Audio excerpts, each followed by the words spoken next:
Hello everyone, welcome to this session. Welcome to CCS academy. तो बेटा 11th class की पहली लेक्चर में आपका स्वागत है। इस लेक्चर में हम अकाउंट्स के बारे में समझेंगे कि अकाउंट्स क्या है, इसकी मतलब इसमें जो बेसिक चीज़ है उसके बारे में हम समझेंगे।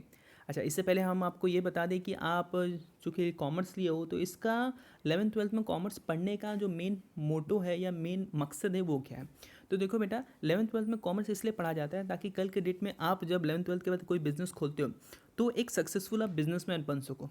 ठीक है, तो इसलिए आप 11th-12th में कॉमर्स पढ़ते हो। तो इसमें आपको वो सारी चीज़ें बताई जाती है जो एक सक्सेसफुल बिजनेसमैन के लिए ज़रूरी होता है। ठीक है, तो कोई भी पर्सन बिजनेस को कैसे सक्सेसफुली कर सकता है वो सारी चीज़ें आप यहाँ कॉमर्स में पढ़ोगे।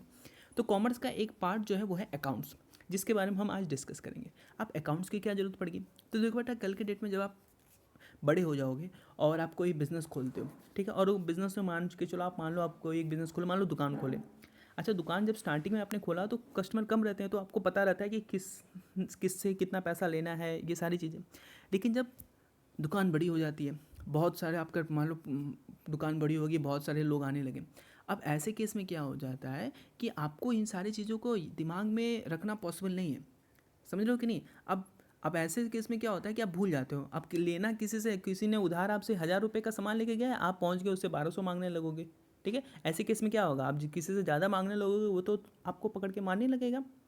तो अकाउंट्स क्या करता है, आपको सारी की सारी जो आपकी ट्रांजेक्शन्स होती है, जो आपने खरीदा, जो आपने बेचा, जो आपने परचेस किया, वो सारी की सारी चीज़ें आप जो है एक प्रॉपरली रिकॉर्ड करते हो। तो इसमें आपको अकाउंट्स मदद करता है।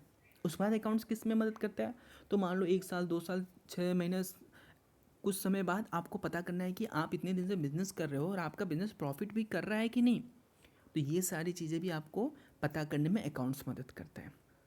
ठीक है, उसके बाद आप कई सालों बाद, 2-3 साल बाद या 6 महीने 7 महीने कुछ समय बाद बिजनेस के आपको ये पता करना है कि आपके पास पैसे कितने हैं, आपके पास आपने अभी तक बिजनेस में कितने मशीन बनाए, कितने का मशीन बनाया है, कितने की प्रॉपर्टी बनाई है बिजनेस से।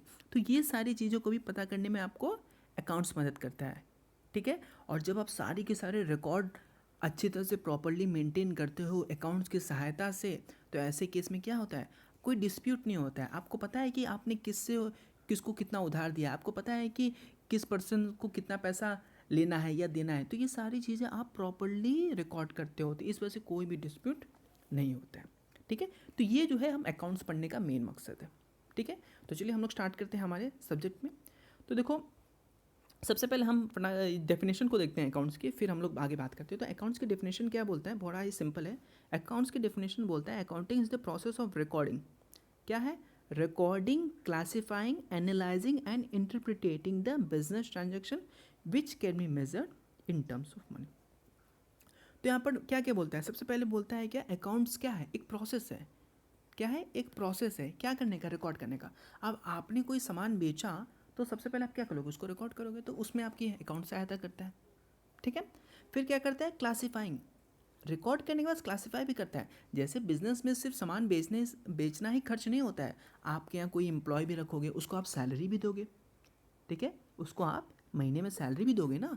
तो आप क्या करते हो, कोई भी ट्रांजेक्शन हुआ, किसी भी ट्रांजेक्शन या कुछ भी हुआ जहाँ आपका पैसा गया या पैसा आया किसी भी ट्रांजेक्शन की वजह से, उसको आप सबसे पहले क्या करते हो बेटा, रिकॉर्ड करते हो अकाउंट्स की सहायता से। फिर उन्हें क्लासीफाई करते हो। जैसे आपने सैलरी दिया तो सैलरी के 2 हेड हो गए। सैलरी के 2 हेड हो गए, क्या क्या, एक तो आपने सैलरी दिया और दूसरा कैश, पैसा ही ना सैलरी में दिए हो। ठीक है, तो अब क्या करोगे, अब आप जैसी सैलरी देते हो तो 2 हेडिंग के रूप में अपने बुक्स में नोट कर लेते हो। ठीक है, उस 2 हेडिंग के रूप में जब आप बुक्स में नोट करते हो ना बेटा, तो उसे हम लोग बोलते हैं, यहाँ पर 1 मिनट कलर बदल दे थोड़ा सा। ठीक, तो जो आप दो बुक्स में जो है नोट करते हो ना बेटा, तो उसे हम लोग बोलते हैं लेजर। ठीक है, अभी हम आगे इसको पढ़ेंगे। अच्छा, जब हम पहले जो बुक्स में हम एंट्री या रिकॉर्ड करते हैं ना, इसी को हम लोग बोलते हैं क्या, जर्नल। ठीक है, इसको भी हम लोग आगे चल के डिस्कस करेंगे। तो सबसे पहले कोई भी ट्रांजेक्शन होता है तो हम क्या करते हैं, रिकॉर्ड करते हैं। रिकॉर्ड करने के बाद उन्हें क्लासीफाई करते हैं, उनको उनके हेडिंग वाले ग्रुप अलग अलग करके, हेडिंग अलग अलग हेडिंग बना के हम लोग उनको ग्रुप में बना देते हैं। जैसे सैलरी का एक ग्रुप बना दिया जिसमें जितने एम्प्लॉय को सैलरी दिया सबको वहाँ पर सबका नाम लिख दिया। इसी तरह कैश का एक हमने कॉलम बना दिया, ठीक है, इसे हम अकाउंट बोलते हैं। कैश का अकाउंट बना दिया, सैलरी का अकाउंट बना दिया, तो कैश के अकाउंट में जितने भी जगह से पैसे आए, जितने भी जगह पैसे दिए, वो सारी की सारी लिख लेते हो। ठीक है, तो ये अकाउंट्स बनाना, ये सारी चीज़ हम लोग आगे पढ़ेंगे। ठीक है, फिर आगे क्या बोलता है, analysing and interpreting. Analysing and interpreting, तो एनालाइजिंग को ही हम लोग बोल सकते हैं क्या, समराइजिंग। तो जितने ट्रांजेक्शन हुए हैं, ये जितने सैलरी में जितने लोगों को सैलरी दी है, इन सबको क्या करते हो, इन सबको जोड़ देते हो, सारे के सारे ट्रांजेक्शन को क्या करते हो, जोड़ देते हो। इसी तरह कैश को सबको जोड़ देते हो। ठीक है, सारे ट्रांजेक्शन को जोड़ के क्या करते हो, इंटरप्रिटेट करते हो। इंटरप्रिटेट क्या कर, इंटरप्रिटेशन का मतलब क्या होता है, अब आपने जितना सैलरी में जितना लोगों को दिया जोड़ दिया, जितना कैश में पैसा आया सब जोड़ दिया, जितने मशीन के रूप में आपके पास मशीन है उन सबको जोड़ दिया, तो इस सब को जोड़ के आपको ये पता चलता है, ये इंटरप्रिटेट होता है कि भैया आपको अपने बिजनेस में प्रॉफिट हुआ कि लॉस। ठीक है, तो पूरे बिजनेस या पूरे अकाउंट्स करने का मेन मकसद क्या है, ये पता करना कि आपके बिजनेस को मेन प्रॉफिट हुआ कि लॉस, और आपकी बिजनेस की फिनेंशियल पोजीशन क्या है। क्या, फिनेंशियल पोजीशन। फिनेंशियल पोजीशन मतलब आपके पास कितना कैश है। ठीक है, तो ये सारी चीज़ें आपको बिजनेस से पता चल जाता है। और लास्ट में बोलता है in terms of money. In terms of money बड़ा इंपॉर्टेंट है। कोई भी ट्रांजैक्शन जो मनी के टर्म में हो उसी को आप अकाउंट्स पे नोट कर सकते हो। मतलब सामान बेचा कितने रुपए का, सामान खरीदा कितने रुपए का, मशीन खरीदा कितने रुपए का, सैलरी दिया कितने रुपए में, तो ये सारी चीज़ें सब रुपए में ही आप अकाउंट्स पे नोट कर सकते हो। क्लियर है, आगे बढ़े, चलो। तो बेटा अब यहाँ पर देखो, आप जो है अकाउंट्स में क्या क्या कौन कौन से अकाउंट्स बनाते हो उसे देख लो, क्योंकि आपको यही सारी चीज़ें आपको इस साल पूरा पढ़ना है। सबसे पहले कोई भी ट्रांजेक्शन होता है तो आप सबसे पहले उसे जनरल एंट्री में नोट करते हो। अकॉर्डिंग टू जनरल एंट्री आप लेजर अकाउंट बनाते हो, उसके बाद लेजर अकाउंट के हिसाब से आप ट्रायल बैलेंस बनाते हो, फिर फाइनल अकाउंट बनाते हो। फाइनल अकाउंट में आप ट्रेडिंग प्रॉफिट लॉस और बैलेंस शीट बनाते हो। बैलेंस शीट क्या होता है, बैलेंस शीट ही मेन अकाउंट है, जो कि आप ये सारे के सारे जितने ट्रांजेक्शन के, ये जितने अकाउंट बनाए हो, इसका मेन मकसद है बैलेंस शीट को प्रिपेयर करना। ठीक है, ये जो बैलेंस शीट होता है इसी से आपको पता चल जाता है कि आपकी फाइनेंशियल पोजीशन क्या है, मतलब आपके पास कितना कैश है, आपने कितने लोगों को उधार दिया है, आपसे कितने लोग उधार लिए, ये सारी की सारी चीज़ आपको बैलेंस शीट से पता चल जाती है। ठीक है, तो अब हम एक एक आइटम जो कि हमारे पूरे अकाउंट्स में है उसे देखेंगे। सबसे पहले हमारा जो वर्ड आता है वो है एसेट्स। ठीक है, अब एसेट्स क्या होता है, एक लाइन में इसका डेफिनेशन समझ लो बेटा, कि एसेट्स वो सारी चीज़ें जिनका बेनिफिट आप फ्यूचर में लेते हो उसे बोलते हैं एसेट्स। बस समझे कि नहीं, वो चीज़ें जिनके बेनिफिट आप फ्यूचर में लेते हो उसे बोलते हैं एसेट्स। जैसे आपके हाथ में अभी क्या पकड़े हो, आप मोबाइल लियो या आप लैपटॉप लियो, तो ऐसे केस में आपकी जो मोबाइल लियो या लैपटॉप लियो, इसका बेनिफिट लोगे कि नहीं फ्यूचर में भी, भविष्य में भी इसका बेनिफिट लोगे। ठीक है, इसमें मोबाइल में आप वीडियोस देखोगे, इसमें गेम खेलोगे, बेनिफिट लोगे कि नहीं, तो ये आपका एसेट हो गया। आप जिस टेबल पर बैठे हो, आप जिस चेयर पर बैठे हो, ये सारी चीज़ें भी आपकी एसेट्स होगी। आपका घर आपका एसेट्स हो गया, आपका फर्नीचर, कैश, कैश का भी आप हेल्प से फ्यूचर में बेनिफिट लेते हो कि नहीं। फ्यूचर में जब भी आपके जेब में पैसे हैं तो आप क्या करते हो, फ्यूचर में जाके कोई भी प्रोडक्ट खरीद लेते हो। तो ये सारी चीज़ें जो होती है, लैंड हुआ, मशीन हुआ, तो ये सारी चीज़ें क्या होती है, मशीन का भी बेनिफिट आप फ्यूचर में ले सकते हो। तो जो सारी चीज़ें जिनका बेनिफिट आप फ्यूचर में लेते हो उसे हम लोग बोलते हैं क्या, एसेट्स।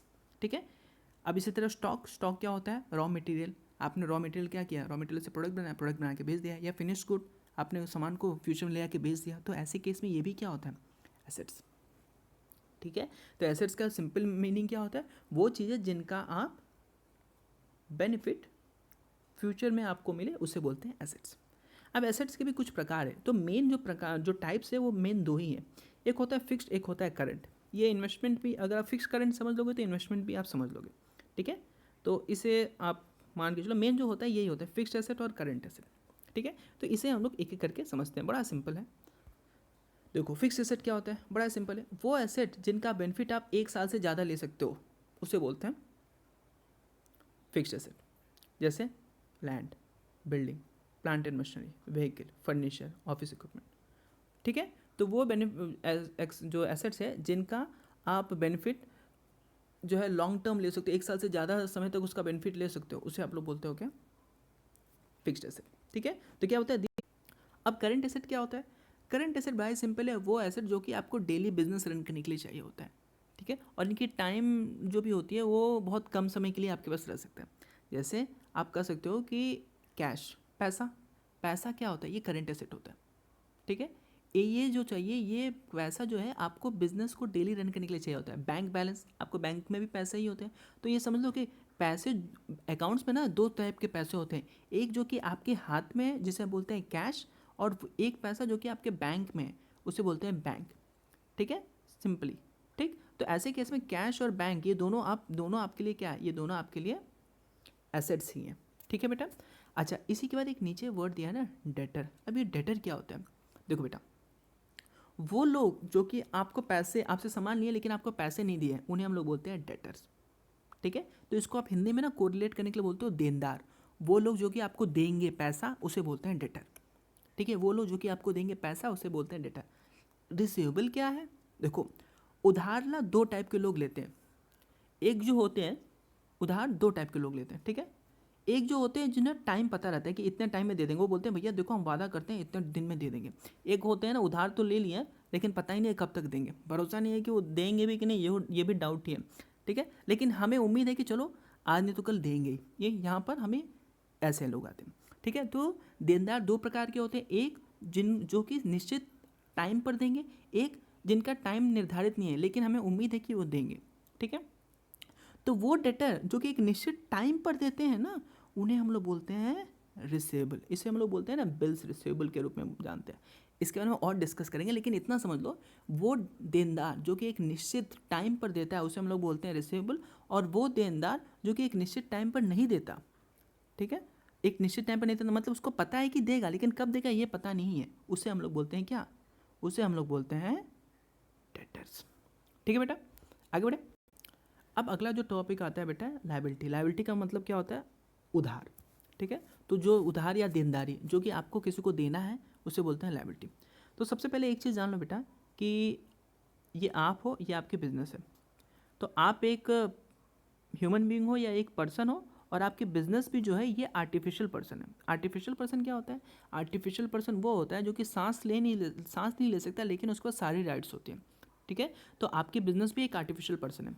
तो आप जो भी पैसा बिजनेस में इन्वेस्ट करोगे ना, वो बिजनेस जो है आपसे एज ए उधार लेगी। ठीक है, तो वो अपने बुक्स में, अच्छा ये सारे के सारे अकाउंट जो आप क्रिएट कर रहे हो ना, ये सारे के सारे बिजनेस पॉइंट ऑफ व्यू से रिकॉर्ड कर रहे हो। ठीक है, अच्छा, तो आप एज ए मालिक जब आप इसमें पैसा इन्वेस्ट करते हो ना, जो पैसा इन्वेस्ट करते हो, तो ये जो बिजनेस में जो आर्टिफिशियल पर्सन जो बिजनेस है वो क्या करती है, वो भी अपने बुक्स में ये नोट करती है कि ये जो पैसा हमें मिला है ये हमें हमें हमारे मालिक ने हमें दिया है, और हमारा ये फ़र्ज़ बनता है कि हमारे मालिक को ये पैसा हम वापस करेंगे। ठीक है, तो कभी भी आपको भी किसी से पैसा मिला तो आप क्या होता है, वो आपके लिए उधार होता है और आप उसे रिपे करोगे। तो इसी तरह से बिजनेस को भी जब उसके मालिक से पैसा मिलता है ना, तो ये उसे क्या करती है, रिटर्न करेगी कभी ना कभी। तो इसलिए उसको कहाँ शो करती है, वो अपने लायबिलिटी साइड में शो करती है। अच्छा, इसको किस नाम से शो करती है? तो इसे ओनर्स कैपिटल के रूप में शो करती है। ठीक है, तो ओनर्स कैपिटल क्या है? वो पैसा जो कि मालिक ने बिजनेस को दिया है, और चूंकि बिजनेस एक आर्टिफिशियल पर्सन है इसीलिए बिजनेस जो है अपने लायबिलिटी साइड में ये शो करता है कि भैया हमें हमारे मालिक ने इतना पैसा दिया है। इसी तरह बोरोइंग, जितना भी उधार लिया है। अब यहाँ आता है क्रेडिटर, और ये पेबल होता है बिल्स पेबल। तो थोड़ी देर पहले हमने आपको जैसे देनदार या डेटर का पढ़ाया था, उसी तरह क्रेडिटर भी होता है। देखो, आप जब उधार लेते हो ना, उधार लेते हो या जब आप लोन लेते हो, तो आप दो टाइप से पे करते हो। एक वो लोग होते हैं जिनको आप एक टाइम लिमिट पे करते हो, उनसे वो बोलते वादा करते हो भैया हम आपको 2 महीना 3 महीना 1 साल बाद पे पक्का कर देंगे, डेट भी पहले से डिसाइडेड होता है। एक वो होता है जिसमें टाइम नहीं रहता है, बोलते हो हाँ देंगे लेकिन आपके पास ये नहीं बताते हो कब देंगे, बस बोले अरे दे देंगे, भरोसा रखिए। तो वो व्यक्ति जिनको आपने समय पर पैसा देने का वादा किया है उससे हम लोग बोलते हैं बिल्स पेबल। ठीक, और वो व्यक्ति जिसे आपने समय पर पेमेंट करने का वादा नहीं किया है उसे हम लोग बोलते हैं क्या? क्रेडिटर।